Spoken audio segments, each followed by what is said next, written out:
صليت على إبراهيم وعلى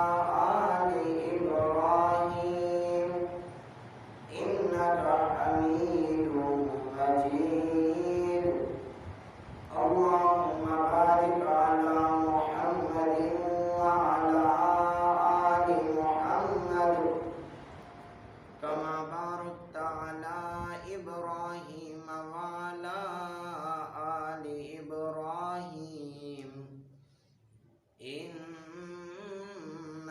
حميد مجيد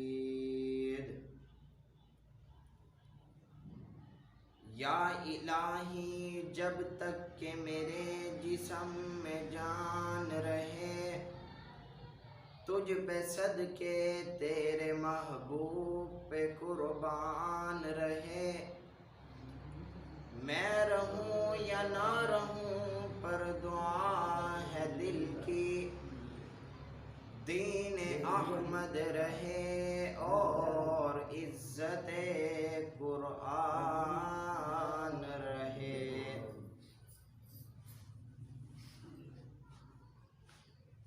انتہائی واجب الاحترام قابل صد اکرام معزز دوستو بزرگوں غیور نوجوان حضرات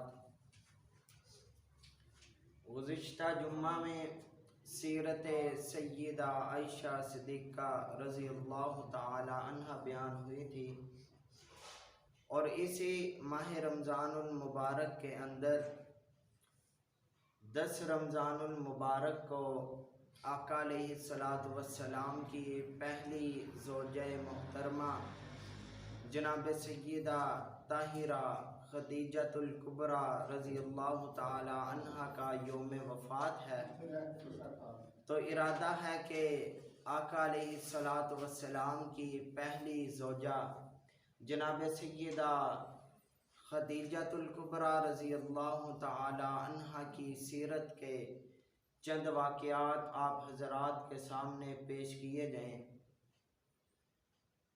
انتہائی محترم دوستو، مکہ مکرمہ میں ایک مرتبہ قحط سالی ہو گئی، کیونکہ مکہ مکرمہ میں پتھریلی زمین تھی، کھیتی باڑی کا کوئی ماحول نہیں تھا، پتھریلی زمین ہے، عرب کی گرمی کی شدت والی زمین ہے۔ صرف اس وقت مکہ مکرمہ کی زمین پر چند ایک کھجوروں کے باغات تھے، باقی اس وقت کوئی کھیتی باڑی کسی قسم کی فصل وغیرہ موجود نہیں تھی۔ تو میرے انتہائی محترم دوستوں، ایک مرتبہ مکہ مکرمہ میں قحط سالی ہو گئی، اناج ختم ہو گیا، کھانے پینے کی چیزیں ختم ہو گئی۔ جناب محترم آقا علیہ السلام کے چچا حضرت ابو طالب کے گھر میں لفافہ آ گیا، غربت کی، کہنے کو تو قریش مکہ کے، کہنے کو تو مکہ کے سردار میں آپ کا شمار ہوتا تھا، لیکن اللہ کی طرف سے آزمائش آ گئی، اللہ کی طرف سے امتحان آ گیا، اللہ کی طرف سے آزمائش کا وقت آ گیا۔ اب کیا ہوا کہ ابو طالب کے گھر میں بھی کھانے پینے کو کچھ نہیں ہے، اناج کی کمی ہو گئی ہے، کھانے پینے کے سامان کی کمی ہو گئی ہے۔ اتنے میں چچا ابو طالب کہتے ہیں، اے میرے بھتیجے، اے محمد، ذرا میری بات کو سننا، ذرا میرے پاس ایک تدبیر ہے۔ آقا علیہ السلام کی عمر 25 سال ہے، ابھی اعلان نبوت نہیں کیا، ابھی سر پہ نبوت کا تاج نہیں پہنایا گیا، پرورش کرنے والے آپ کے چچا ابو طالب ہیں۔ اب آزمائش آ گئی ہے، مصیبت آ گئی ہے، اللہ کی طرف سے امتحان آ گیا ہے کہ پورے مکہ کے اندر اناج کی کمی ہو گئی ہے، کھانے کے سامان کی کمی ہو گئی ہے، غلے کی کمی ہو گئی ہے۔ آپ بلاتے ہیں، اے میرے بھتیجے محمد، ذرا میری بات تو سننا۔ آقا علیہ السلام اپنے چچا کی آواز پہ لبیک کہتے ہوئے پہنچے اور کہنے لگے، جی چچا جی مجھے بتلائیے نا، کیا وجہ ہے کہ آپ نے مجھے بلایا؟ تو چچا ابو طالب کہتے ہیں کہ اے میرے بھتیجے، میرے پاس ایک تدبیر ہے، اگر اس تدبیر پہ عمل کر لیا جائے تو ہماری یہ جو قحط سالی ہے، یہ جو اناج اور غلے کی مصیبت ہے، یہ آزمائش ہم پہ سے ختم ہو جائے گی۔ اب ابو طالب مشورہ دیتے ہیں کہ اے میرے بھتیجے محمد، اسی مکہ مکرمہ میں ایک مالدار خاتون ہے، جس خاتون کو لوگ خدیجہ کے نام سے جانتے ہیں۔ وہ ہر سال اپنا مال تجارت کے لیے، جو کھجوریں ہیں، کھجوروں کے باغات ہیں، ان کھجوروں کی خرید و فروخت کے لیے اپنے کچھ نوکروں کو، کچھ غلاموں کو، کچھ مزدوروں کو مصر کی طرف روانہ کرتی ہے، تاکہ یہ کھجوریں مکہ سے مصر کے اندر جا کے فروخت ہوئے، اس کے بدلے میں غلہ آئے، اناج آئے، پیسے آئے، جس سے یہ ہوگا کہ یہ جو کھانے وغیرہ کی مصیبت ہے، یہ جو آزمائش آئی ہے کہ اناج کی کمی ہو گئی ہے، قحط سالی ہو گئی ہے، یہ ختم ہو جائے گی۔ اب آقا علیہ السلام کو یہ تدبیر بہت پسند آتی ہے، کہتے ہیں کہ جی چچا جی، میں آپ کی اس آواز پہ لبیک کہتے ہوئے یہ مال تجارت بھیجنے کے لیے ان مزدوروں کے ساتھ میں بھی مصر جانے کے لیے تیار ہوں۔ اب تیاریاں ہو رہی ہیں، سواریاں تیار ہو رہی ہیں۔ حضرت خدیجہ ابھی مسلمان نہیں ہوئے، کیونکہ ابھی اعلان نبوت نہیں ہوا، ابھی آقا علیہ السلام کی عمر 25 سال ہے، ہمارے نبی نوجوان ہے، ابھی اعلان نبوت نہیں کیا۔ جس وقت آقا علیہ السلام کی ایمانت داری پہ، دیانت داری پہ لوگ آقا علیہ السلام کو اعلان نبوت سے پہلے کبھی امین کہہ کے پکارتے ہیں، کبھی صادق کا لقب دے کے پکارتے ہیں، کبھی ایمانت دار کہہ کے پکارتے ہیں، کبھی سچا کہہ کے پکارتے ہیں۔ اسی طرح حضرت خدیجہ جس طرح یہ بھی مالدار خاتون تھی، جتنی مالدار تھی اتنی ہی نیک تھی، اتنی ہی پاکیزہ تھی۔ اسی طرح حضرت خدیجہ کو لوگ خدیجہ نہیں بلکہ بعض دفعہ طاہرہ کے لقب سے بھی پکارا کرتے تھے۔ اب مکہ سے روانگی کا وقت آ گیا، قافلہ تیار ہے، اونٹ پہ کھجوریں لدی ہوئی ہیں، سامان لد گیا ہے اونٹوں کے اوپر۔ اب یہ قافلہ جو کہ آقا علیہ السلام کی قیادت میں، محمد عربی کی قیادت میں مصر پہنچنا تھا۔ اب اس منظر کیا ہوتا ہے؟ مکے کا منظر دیکھنے والا ہے۔ اب جو خدیجہ کا غلام ہے، اس خدیجہ کا غلام اونٹ پہ سوار ہے، اور آقا علیہ السلام کے ہاتھ میں اونٹ کی لگام ہے، اونٹ کی مہار آقا علیہ السلام کے ہاتھ میں ہے۔ ہائے اللہ کریم، تیرا یہ نبی، تیرے نبی کے ہاتھ میں اونٹ کی لگام ہے، مہار اونٹ کی آقا علیہ السلام کے ہاتھ میں ہے، اور جو خدیجہ کا نوکر ہے، جو غلام ہے، وہ اونٹ کے اوپر سوار ہے۔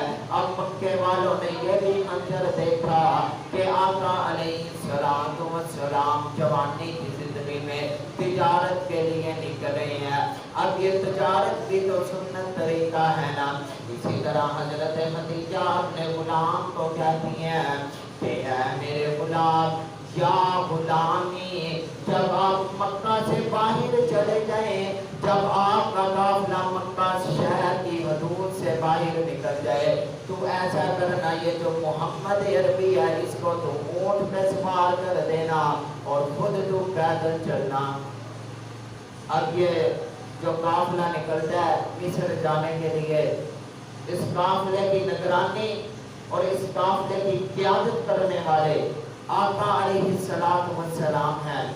یہ قافلہ جو کہ مصر تجارت کے لیے جا رہا ہے، جب یہ مکہ کی حدود سے باہر نکلتا ہے، وہ جو خدیجہ کا غلام اونٹ کے اوپر سوار ہوتا ہے، وہ نیچے اتر جاتا ہے اور کہتا ہے کہ میری سیدہ کا حکم ہے، میرے سردار کا حکم ہے. انہوں نے کہا تھا کہ جب مکہ سے باہر یہ قافلہ نکل جائے تو محمد عربی کو اونٹ پر سوار کر دینا. چنانچہ آقا علیہ السلام کو اونٹ پہ سوار کر دیا. اب نبوت کے معجزات راستے میں کئی اس نوکر نے دیکھے. اب دیکھتے ہیں کہ جب قافلہ مصر کی حدود میں داخل ہوتا ہے اب آقا علیہ السلام وہاں پہ رکتے ہیں, کچھ دیر قیام کرتے ہیں. جب یہ قافلہ مصر کی حدود میں داخل ہو جاتا ہے وہاں پہ قیام کرنے کے لیے رک جاتا ہے تو آقا علیہ السلام اونٹ سے نیچے اترتے ہیں اور ایک درخت کے سائے کے نیچے بیٹھ جاتے ہیں.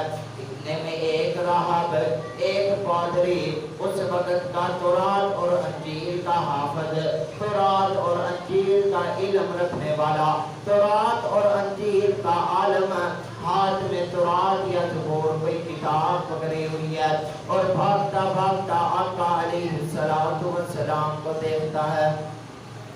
اب یہ راہب جو تورات کا عالم ہے, انجیل کا عالم ہے, ایک نظر اپنی کتاب کی طرف ڈالتا ہے, ایک طرف نبوت کے چہرے کی طرف ڈالتا ہے, ایک نظر کتاب کی طرف, ایک طرف آقا کی طرف, ایک نظر کتاب کی طرف, ایک نظر آقا علیہ السلام کے جسم کی طرف. کچھ دیر یوں ہی نظریں بدلتا رہتا ہے. کچھ دیر نظریں ٹالنے کے بعد تو کہنے لگا, کیا تیرا نام محمد ہے؟ آقا علیہ السلام نے فرمایا, ہاں میرا نام محمد ہے. دوسرا سوال وہ راہب کرتا ہے, وہ پادری جو تورات اور انجیل کا عالم ہوتا ہے, کیا تیرا تعلق قریش کے خاندان سے ہے؟ کہنے لگا. آقا علیہ السلام نے جواب دیا, ہاں میرا تعلق قریش کے خاندان سے ہے. اسی طرح کچھ اور سوال کرتا جاتا ہے. آقا علیہ السلام جواب دیتے جاتے ہیں. آقا علیہ السلام کو حیرانگی طاری ہو گئی کہ یہ کون بندہ ہے, میرے بارے میں سب کچھ جانتا ہے, میرا نام بھی بتلا رہا ہے, میرے قبیلے کا نام بھی بتلا رہا ہے, میرے والد کا نام بھی بتلا رہا ہے, میرے چچا اور دادا کا نام بھی بتلا رہا ہے. اتنے میں وہ پادری کہتا ہے کہ آپ ہی وہ نبی ہیں جس کو اللہ تعالیٰ نے نبوت دینی ہے. اس کی سب سے بڑی دلیل یہ ہے کہ ہماری اس انجیل کتاب, جس کو آج لوگ بائبل کہتے ہیں, کہتا ہے کہ ہماری اس انجیل کتاب میں اس درخت کی نشاندہی کی گئی ہے کہ جو بندہ بھی اس درخت کے نیچے بیٹھے گا اللہ تعالیٰ اسے نبوت دیں گے اور وہ آخری نبی ہوگا. وہ راہب کہنے لگا, اے محمد تجھے اللہ نے آخری نبی بنانا ہے. کہتا ہے کہ خدا کی قسم آج تک اس درخت کے نیچے تیرے سوا کوئی نہیں بیٹھا. اب یہ کیا تھے؟ آقا علیہ السلام مصر جا رہے ہیں, تجارت کے لیے جا رہے ہیں, تو راستے میں معجزات دیکھے اور حضرت خدیجہ کا غلام جو آقا علیہ السلام کا ہم سفر بنا اور آقا علیہ السلام کے ساتھ سفر میں شریک ہے, وہ بھی یہ معجزات دیکھ رہا ہے اور حیران ہو رہا ہے. اسی طرح ایک معجزہ دیکھا کہ مصر میں گرمی کا عالم ہے, دھوپ کی شدت ہے. وہ غلام دیکھتا ہے کہ کچھ بادل کی ٹکڑیاں اس محمد عربی پہ سایہ کیے ہوئے ساتھ ساتھ چل رہی ہیں. جس جگہ پہ محمد عربی کی اونٹ کی سواری جا رہی ہے, جس رستے سے محمد عربی کی سواری گزر رہی ہے, وہ غلام دیکھتا ہے کہ اس جگہ سے ہی بادل آپ پر سایہ کیے جا رہے ہیں. اب یہ معجزات وہ غلام دیکھتا ہے, حیران ہوتا ہے. اب آقا علیہ السلام اپنا قافلہ لے کے اپنی سواری کے ساتھ مصر کی حدود میں داخل ہو جاتے ہیں. اب ٹوکرا لگا لیا, بیچ میں کھجوریں ہیں. اب آقا علیہ السلام تجارت کرنا شروع ہو گئے. اب لوگ آقا علیہ السلام کے پاس آتے جا رہے ہیں, کھجوروں کی تجارت خرید و فروخت کرتے جا رہے ہیں. ابھی مکہ کے باقی لوگ بیٹھے ہیں, ٹوکرے ان کے بھرے ہوئے ہیں, ان کے ابھی کھجوروں کا سامان ابھی باقی ہے. لیکن دیکھتے ہی دیکھتے سارے مصر کے بازار کا رش آقا علیہ السلام کے پاس ہے. لوگ دیکھ رہے ہیں کہ باقی مکہ والوں سے سامان خرید و فروخت نہیں کر رہا. یہ کون بندہ ہے, اتنا حسن والا بندہ ہے, اتنا حسین آدمی ہے, نوجوان آدمی ہے, رش لگا ہوا ہے. دیکھتے دیکھتے چند لمحوں میں کھجوروں کا ٹوکرا خالی ہو گیا. میں تو کہتا ہوں یہ وہی مصر کا بازار ہے جس جگہ پہ اگر یوسف غلاموں کی طرح بک جاتا ہے تو اللہ کرے اس غلام کو جو کہ یوسف ہوتا ہے اسے مصر کا بادشاہ بنا دیتے ہیں. یہ وہی مصر ہے, یہ وہی مصر کا بازار ہے نا کہ اگر یہاں پہ یوسف غلاموں کی طرح بک جائے تو اللہ کریم اسے مصر کا بادشاہ بنا دے. اور اگر اسی بازار مصر میں آقا علیہ السلام اپنی کھجوروں کا ٹوکرا بیچے, خود مال تجارت بیچے تو اللہ کریم اسے رحمت للعالمین پیغمبر بنا دیتے ہیں. اس مصر کے بازار کے کیا ہی کہنے. اب غلام نے یہ معجزہ بھی دیکھ لیا. پہلے درخت کا معجزہ دیکھا, پھر دیکھتا ہے کہ بادلیاں چھاؤں کیے جا رہی ہیں, پھر دیکھتا ہے کہ دیکھتے ہی دیکھتے مال فوری بک جاتا ہے. اب جب مال تجارت ختم ہوا تو آقا علیہ السلام نے واپسی کی تیاری کی. اب یہ قافلہ, ابھی باقی قافلے والے اپنا سامان لے کر بیٹھے ہیں اور آقا علیہ السلام حضرت خدیجہ کے غلام کے ساتھ جو کہ آپ کا ہم سفر ہے اپنی اونٹ کی سواری لے کے مال تجارت لے کے مکہ واپس آتے ہیں. تو آپ دیکھتے ہیں کہ آقا علیہ السلام کے پیچھے پھر سے سر کے اوپر سایہ کرنے والی بدلیاں ہیں. جس جگہ آقا علیہ السلام کا گزر ہوتا ہے, جس جگہ سے آقا علیہ السلام کی سواری گزرتی ہے, بادلیاں چھاؤں کیے جا رہی ہیں. اسی طرح سفر مکمل ہوتا ہے اور آقا علیہ السلام مکہ واپس تشریف لاتے ہیں. اب حضرت خدیجہ دیکھتی ہیں اور وہ یہ اندازہ لگاتی ہیں اور کہتی ہیں کہ ہر سال جس بندے کو بھی میں بھیجتی ہوں میرے مال میں اتنا نفع نہیں ہوتا. کہتی ہیں کہ خدا کی قسم جتنا نفع مجھے محمد عربی کے مال نے دیا ہے آج تک کسی بندے نے میرے مال تجارت میں سے مجھے اتنا نفع دیا ہی نہیں تھا. اور پھر یہی غلام ساری باتیں بتلاتا ہے حضرت خدیجہ کو کہ ہمارے ساتھ سفر میں یوں واقعات پیش ہے. تو سیدہ خدیجہ کے دل میں جب انہیں پتہ لگا کہ اس بندے کو تو نبوت ملنی ہے, تو حضرت خدیجہ بھی بہت نیک عورت تھی, مالدار عورت تھی, تو ان کے دل میں یہ خواہش پیدا ہوئی کہ اب میں محمد عربی کے گھر میں رشتہ بھیج کے محمد عربی صلی اللہ علیہ وسلم ان کے گھر رشتہ بھیج کے اپنا رشتہ پکا کر لوں. چنانچہ حضرت خدیجہ نے اپنی ایک سہیلی کو پیغام دیا. حضرت خدیجہ نے اپنی سہیلی کو کہا جانا جا تم ابو طالب کے گھر جا اور ابو طالب کو یہ پیغام دے کہ خدیجہ آپ کے بھتیجے محمد عربی سے نکاح کرنا چاہتی ہے صلی اللہ علیہ وسلم.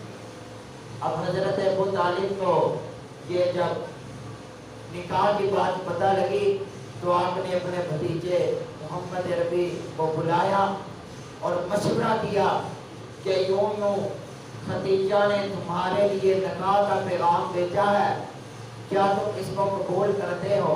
اور ساتھ میں یہ تدبیر بھی بتلائی کہ ہمارے مالی حالات کمزور ہیں, مکہ میں آج کل قحط سالی چل رہی ہے, اناج اور غلہ کم ہے, یہ آزمائش ہمارے اوپر آئی ہوئی ہے.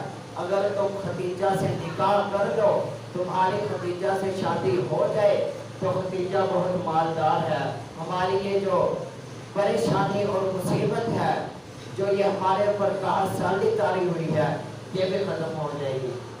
چنانچہ نکاح کا رشتہ پکا ہو گیا، نکاح کا وقت مقرر ہو گیا، آقا علیہ السلام کی برات ہے۔ لوگوں برات کس نبی کی ہے؟ کوئی عام نبی نہیں ہے، یہ تو خاتم النبیین ہے۔ کوئی عام نبی نہیں ہے، یہ تو امام الانبیاء ہے۔ کوئی عام نبی نہیں ہے، یہ تو سرور کونین ہے، یہ تو مجتبی ہے، یہ تو مصطفیٰ ہے۔ کس نبی کی برات ہے؟ امام الانبیاء کی برات ہے۔ کس کے گھر جا رہی ہے؟ حضرت خدیجہ الکبریٰ رضی اللہ تعالی عنہا کے گھر جا رہی ہے۔ نکاح کا کام مکمل ہوا تو آقا علیہ السلام اور حضرت خدیجہ اب ایک گھر میں ہے۔ اب حضرت خدیجہ روزانہ اسی انتظار میں ہے کہ جو راہب نے مصر کے اس سفر کے اندر خوشخبری دی کہ اے محمد اللہ تعالیٰ نے تجھے نبوت دے کے نبی بنانا ہے، تو نے نبی آخر الزمان بنانا ہے۔ اب حضرت خدیجہ دن بھی انتظار کر رہی ہیں، راتوں کو بھی انتظار کر رہی ہیں کہ کب اللہ کا پیغام آئے اور محمد عربی کو نبوت ملے اور میں خدیجہ محمد عربی جو کہ نبوت ہے، جو کہ نبی ہے ایک، میں نبی کی بیوی بن جاؤں۔ اب حضرت خدیجہ بھی عالمہ تھی، تورات کی، انجیل کی بہت زیادہ علم تھا، اور اسی طرح مکہ میں ایک راہب رہتا تھا، وہ بھی تورات اور انجیل کا عالم تھا۔ اب حضرت خدیجہ وقتاً فوقتاً اس عالم کے پاس جایا کرتی جس کو تورات کا علم تھا، انجیل کا علم تھا، اور اس راہب سے کہتی ہیں کہ مجھے بتلائیے نا کہ کب نبوت ملے گی۔ تو وہ راہب تسلی دیتا کہ کچھ وقت آپ کو انتظار کرنا ہوگا۔ حضرت خدیجہ کہتی ہیں کتنی دیر انتظار کرنا ہوگا؟ تو وہ راہب کہتا ہے کہ اللہ کا قانون ہے، جس نبی کو بھی نبوت ملتی ہے، جس نبی کو بھی اللہ کریم نبوت کا تاج پہناتے ہیں، اس نبی کی عمر کم از کم 40 سال ہوتی ہے۔ اب 25 سال کی عمر میں حضرت خدیجہ کا نکاح ہوا تھا، اور اوپر والے 15 سال آقا علیہ السلام کے ساتھ گزارے۔ اب وقت آ گیا کہ آقا علیہ السلام معمول کے مطابق غار حرا میں عبادت کے لیے جایا کرتے تھے۔ اسی طرح ایک دن معمول کے مطابق غار حرا میں تشریف لے گئے۔ غار حرا میں تشریف ہے، ادھر سے حضرت جبرائیل علیہ السلام آئے، وہی نازل ہو گئی۔ یہ واقعات تو آپ آگے بھی سنتے رہتے ہیں، میں اپنے موضوع کی طرف آتا ہوں۔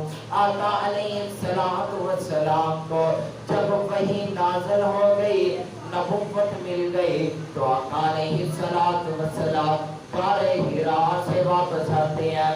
دستک دی، حضرت خدیجہ نے کہا کون؟ فرمایا محمد۔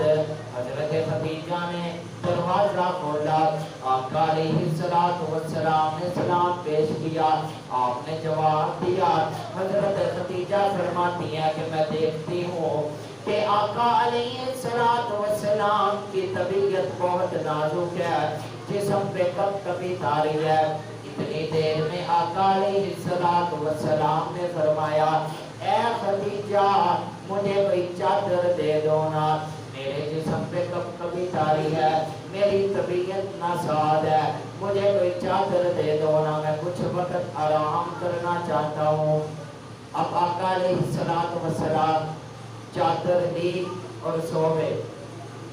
آرام فرمانے کے بعد کچھ وقت کے بعد اٹھے اور حضرت خدیجہ کو سارا واقعہ بتلایا کہ یوں غار حرا میں میرے ساتھ واقعہ آیا، ایک فرشتہ آیا، اس نے اپنا نام جبرائیل بتایا، اور یہ قرآن کریم کی چند آیات، اقرأ بسم ربک الذی خلق، خلق الانسان